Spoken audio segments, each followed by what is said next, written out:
Hello दोस्तों, एक बार फिर स्वागत है आपका। दोस्तों, यदि आप नया पासपोर्ट बनाना चाहते हो या फिर अपने पुराने पासपोर्ट को रिन्यू करवाना चाहते हो तो आपको ये वीडियो देखना बहुत ज़रूरी है, क्योंकि हाल ही के दिनों के अंदर पासपोर्ट बनाने के नियमों के अंदर बदलाव कर दिए गए हैं। हम इस वीडियो के माध्यम से आपको बताना चाहेंगे कि क्या क्या बदलाव कर दिए गए हैं पासपोर्ट बनाने के नियमों के अंदर। दोस्तों, यदि आपने अभी तक हमारे चैनल को सब्सक्राइब नहीं किया है तो हमारे चैनल को सब्सक्राइब कर लीजिए, ताकि सभी तरह की अपडेट ऑनलाइन से जुड़ी हुई हम आपके लिए लेकर आ सके। और यदि आपके मन में किसी तरह का प्रश्न हो तो आप कमेंट बॉक्स के अंदर ज़रूर कमेंट करें। हम पूरी कोशिश करेंगे आपके सभी प्रश्नों का उत्तर देने की। तो आइए शुरू करते हैं और आपको बताना चाहेंगे कि नियमों में क्या क्या बदलाव कर दिए गए हैं।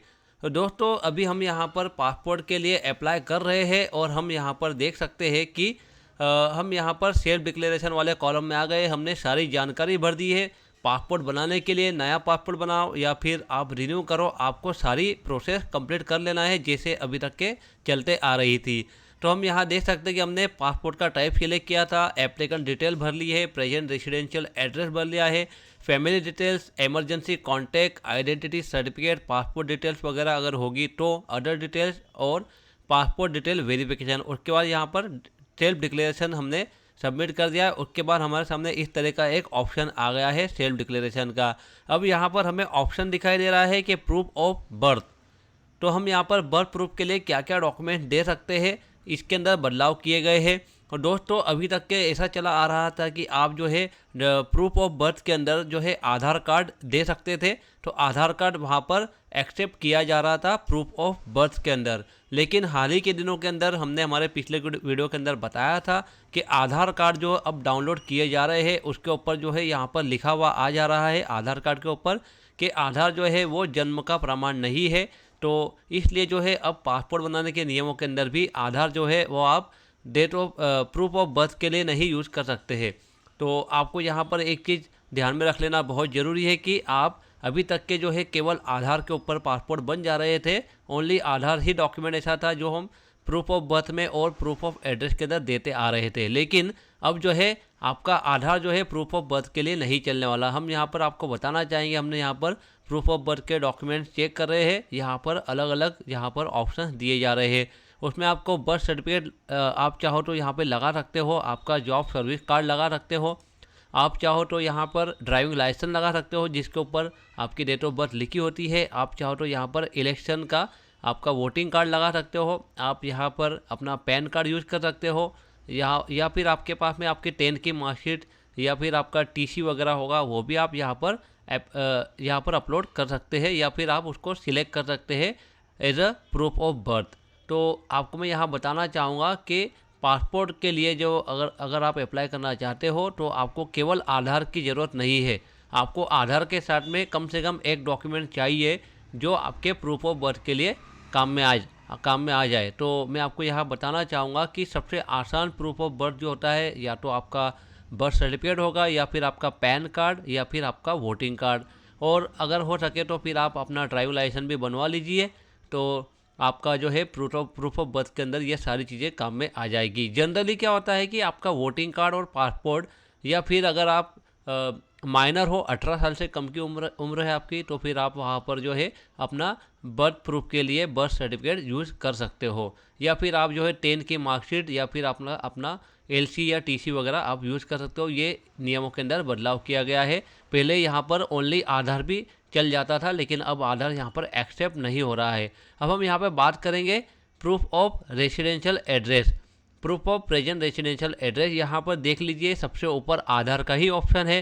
पहले क्या होता था कि प्रूफ ऑफ बर्थ के अंदर भी सबसे ऊपर आधार का ही ऑप्शन आया करता था, लेकिन अभी जो है यहाँ पर आधार एक्सेप्ट नहीं किया जा रहा है proof of date of birth के अंदर। प्रूफ ऑफ बर्थ के अंदर जो है आधार अब नहीं चल रहा है। तो आपको जो है प्रूफ ऑफ बर्थ के लिए आप अपना पैन कार्ड या वोटिंग कार्ड या ड्राइविंग लाइसेंस या फिर 10th की मार्कशीट जिसके ऊपर आपकी डेट ऑफ बर्थ लिखी रहे। जनरली जो है मध्य प्रदेश के अंदर या फिर आपके दूसरी कुछ स्टेट ऐसी है जहाँ पर जो है आपकी 10th की मार्कशीट के ऊपर आपका डेट ऑफ बर्थ लिखा हुआ रहता है, लेकिन कुछ स्टेट्स के अंदर मार्कशीट के ऊपर डेट ऑफ बर्थ नहीं लिखा रहता है। फिर उसके लिए आपको पासिंग सर्टिफिकेट चाहिए 10th का, उसके ऊपर भी आपका डेट ऑफ बर्थ लिखा हुआ रहता है। तो आपको देख लेना है कि आपके पास कौन सा डॉक्यूमेंट अवेलेबल है। जो भी डॉक्यूमेंट आपके पास अवेलेबल है वो आपको प्रूफ ऑफ बर्थ के अंदर सिलेक्ट कर लेना है। यही डॉक्यूमेंट आपको जो है वहाँ लेके जाना है जहाँ पर आप अपॉइंटमेंट बुक कर रहे हो। सपोज आपने मुंबई के अंदर अपॉइंटमेंट बुक किया है तो आपको जिस डेट के ऊपर अपॉइंटमेंट है उस डेट के ऊपर वहाँ जाना है मुंबई में, और वहाँ जाकर आपको ये जो डॉक्यूमेंट आप बता रहे हो ये दोनों डॉक्यूमेंट आपको वहाँ पर उनके सामने रखना है। वे लोग उसको वेरीफाई करेंगे और आपके पासपोर्ट की जो प्रोसेस है वो कंप्लीट कर दी जाएगी। आपको मैं यहाँ बताना चाहूँगा कि प्रूफ ऑफ रेजिडेंशियल एड्रेस के अंदर यहाँ कुछ अलग अलग ऑप्शंस दिए गए हैं। आप आधार कार्ड यूज़ कर सकते हो, आम लाइसेंस अगर आपके पास हो, या फिर आपके बैंक या पोस्ट ऑफिस की पासबुक, बर्थ सर्टिफिकेट और ड्राइविंग लाइसेंस। आप चाहो तो यहाँ पर वोटिंग कार्ड अपलोड कर सकते हो, या फिर वोटिंग कार्ड आपको यहाँ पर अपलोड करने की भी ज़रूरत नहीं है। आप केवल यहाँ पे सिलेक्ट कर लीजिए। आपको जो है जहाँ आपका अपॉइंटमेंट आपने लिया है वही जाकर डायरेक्ट पासपोर्ट ऑफिस के अंदर आपको ये सारे डॉक्यूमेंट ले जाना पड़ेंगे जो आप यहाँ पे सिलेक्ट करते हो। तो जनरली आप, मेरी ऐसी राय है आपको कि जनरली आप जो है यहाँ पर अगर आपके पास बर्थ सर्टिफिकेट होगा तो बर्थ सर्टिफिकेट और आधार, ये दो ही डॉक्यूमेंट यहाँ पर अटैच कीजिए, या दो ही डॉक्यूमेंट यहाँ पर जो है सिलेक्ट कीजिए, ताकि आपको केवल ये दो डॉक्यूमेंट जो है पासपोर्ट ऑफिस के अंदर आपको यहाँ पर बताना पड़े।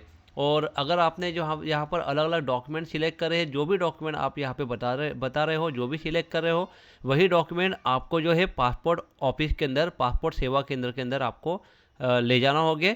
तो हम ऐसा बताते हैं कि कम से कम डॉक्यूमेंट आपको यहाँ बताना चाहिए, क्योंकि होता क्या है कि एक माइनर मिस्टेक भी रही, छोटी सी मिस्टेक भी रही, तो भी आपका हो सकता है कि एप्लीकेशन जो है वो रिवर्ट कर दिया जाए और आपको फिर नया अपॉइंटमेंट लेकर जाना पड़े। तो इससे बचने के लिए आप जो है यहाँ पर जो भी आपकी सुविधा के अनुसार, जिसके अंदर आपका नाम और आपका डेट ऑफ बर्थ और आपका एड्रेस अगर मैच होता है तो ऐसे दो डॉक्यूमेंट आपको लेकर जाना है, और दो ही डॉक्यूमेंट आपको ले जाने के बाद वहाँ पर सबमिट करना है। तो इस वीडियो के अंदर इतना ही बताना चाह रहे थे कि आप अभी तक के देखते आ रहे होंगे कि प्रूफ ऑफ बर्थ के अंदर आधार कार्ड जो है वो एक्सेप्ट किया जा रहा था, लेकिन अब जो है आधार कार्ड एक्सेप्ट नहीं किया जा रहा। तो इस बात का आप ध्यान रख लें, और जब भी आप पासपोर्ट के लिए अप्लाई करें तो वहाँ पर आपको हमने जो वीडियो के अंदर बताया है ऐसे ही डॉक्यूमेंट आपको अटैच करना है, और ऐसे ही डॉक्यूमेंट यहाँ पे सिलेक्ट करना है, और अपना जो भी अपॉइंटमेंट रहता है आपको वहाँ जाकर अपॉइंटमेंट के अकॉर्डिंग